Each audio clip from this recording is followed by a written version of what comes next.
representing government. But still, bakit ko malalaman? Hindi ako nag-present dyan. Oh, bakit mo sa akin ipapaturo you can sa akin always na say malamang it alam in a ko? very nice way without You don't have to insulting start. people. You don't have to Excuse start. me. Okay.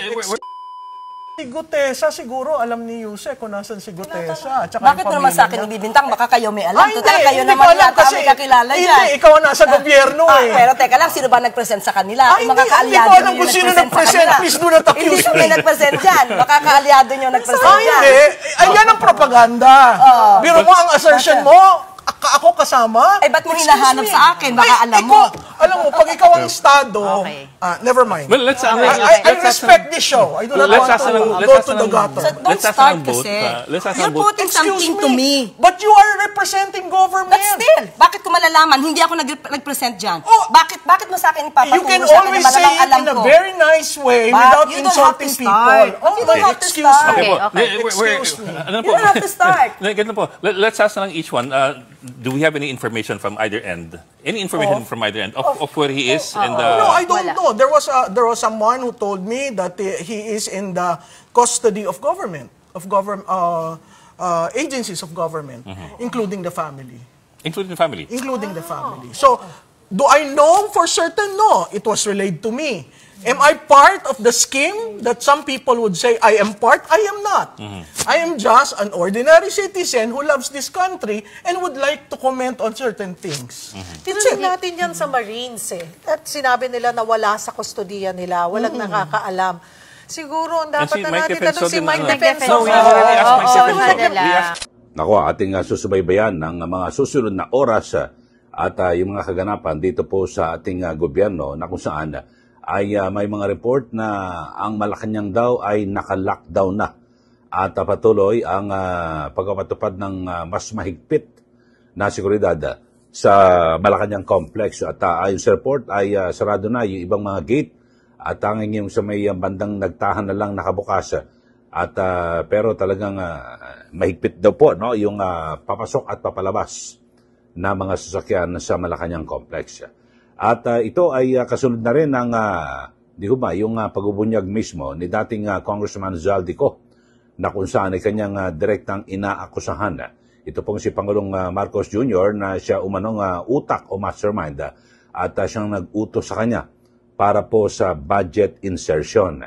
O yun ho mga kababayan. So panoorin ho natin yung bahayag naman ni Pangulong Marcos Jr. na hindi niya raw po dinidignify o ayaw niyang seryosohin itong mga naunang alegasyon ni dating Congressman Zaldico na kung saan ay siya itinuturong nagsingit ng 100 billion pesos sa BICAM, sa budget. Panoorin po natin at talagang kita niyo naman itsura ni Marcos Jr. parang hapis na hapis ho. At tignan niyo ho ang itsura. Panoorin natin itong ambush interview. Sir, good afternoon. Mr. President, sir, comment po on Zaldico's accusations po, sir. Let me talk about it. If you want to talk about the storm, we'll talk about that. I don't want to even dignify what you said. Can we talk about the security? Yan po ang pahayag mismo ni Pangulong Marcos Jr. at kung saan ay wala, talagang ayaw niya raw ho. Pangisingisi at patawa-tawa. Parang ito rin ho yung kanyang itsura nung siya po in-interview. Tandaan nyo sa Australia. At parang sinitaw siya ng anchor. Ba't ka natatawa? Yung issue dito, yung corruption. O yung sinasabing di umano ninakaw ng pamilya Marcos. So, yan po, no? At abangan ho natin yung mga kaganapan. May mga report na naka-lockdown. Sa ngayong araw na ito ay nagsimula na po itong peace rally ng Iglesia ni Cristo. Pero dito ay ipanunod ko ho muli sa inyo, mga kababayan.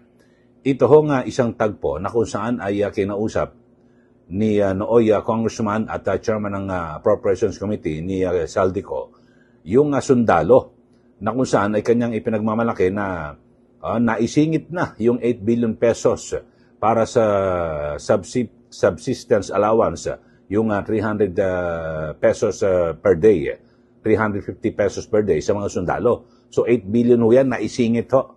So lumilitaw ho mga kababayan na talagang gawain na po ng Marcos Jr. administration na magsingit ng budget sa BICAM. Ito, panoorin nyo ho mismo at may kausap po itong si Zaldico at naka-video na kung saan ay kanyang sinasabi o naaprobahan na yung o naisingit na yung 8 billion pesos, yung para sa 350 pesos a day, o yung subsistence allowance ng mga sundalo. At yan ay mismo ay dahil na rin sa basbas ni Pangulong Marcos Jr. at House Speaker nooy House Speaker Martin Romualdez. Panoorin niyo ho ito at para magpagtutugma-tugma lang ho natin itong kwento ito. Ito na po si Congressman Zaldico. Kanino just finished signing the bicameral conference with the senators and congressmen. Pasok yung sinabi ko sa when we meet last week, no, sa Misibis. Okay, naipasok lahat, additional of 8 billion. Nauna yung 8 billion sa HGAB. Now, naipasok ulit namin another 8 billion. That's 16 billion. So, total yung buong 350 pesos na Can I take a video of you, sir? Sure. Yes, sir. I can show it to the staff, sir, as the personnel when I talk to them next on the 14th on the Saturday, sir. Thank you. No problem. Maganda yan malaman ng mga staff na we are taking care as per instruction by our speakers, instruction by the president. Maganda yan na malaman ikaw sa Solcom, you have to malaman ng mga troops natin. And actually we'll see you on Friday. Are you coming sa dadating ka ba sa Friday? December 13. Yes, sir. Doon din ang formal natin. Sa evening na siguro, Evening. Kung dadating si speaker, kami ulit na dalawa, so we'll inform you on that. So hopefully ma-approve ngayon sa plenary for ratification yung pinirma ng BICAM. Sa Senate, they will also approve it also this afternoon para yung 7.5 na nare-receive ng CAPCO, magkakaroon sila more or less dagdag na 10,500. So that's more than double of their salary. Yes, sir. So please, okay, na-inform din namin kanina si Chief Browner, but I want to inform you mismo diretso kasi tayo nag-usap niya sa Misibis and we announce it that na we'll make sure na an additional of 8 billion on the BICAM will thank God na we're successful tayo na naipasok natin ito sa kasundaluhan. So please inform our soldiers na natuloy and then the president will approve the budget more or less December 20. So once approve yan, starting next year, meron ng allocation ng ating mga kasundaluhan ng 350 pesos a day na subsistence allowance. Maraming salamat po, sir.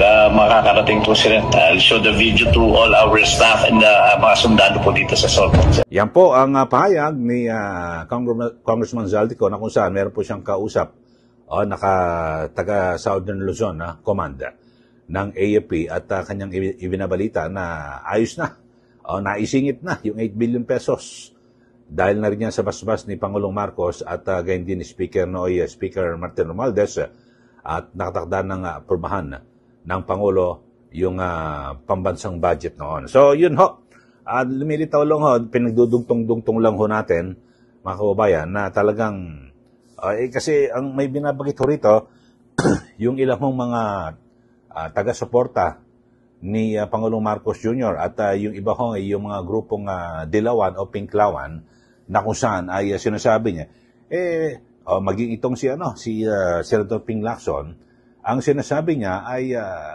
hindi na kinakailangan na magsingit sa budget o sa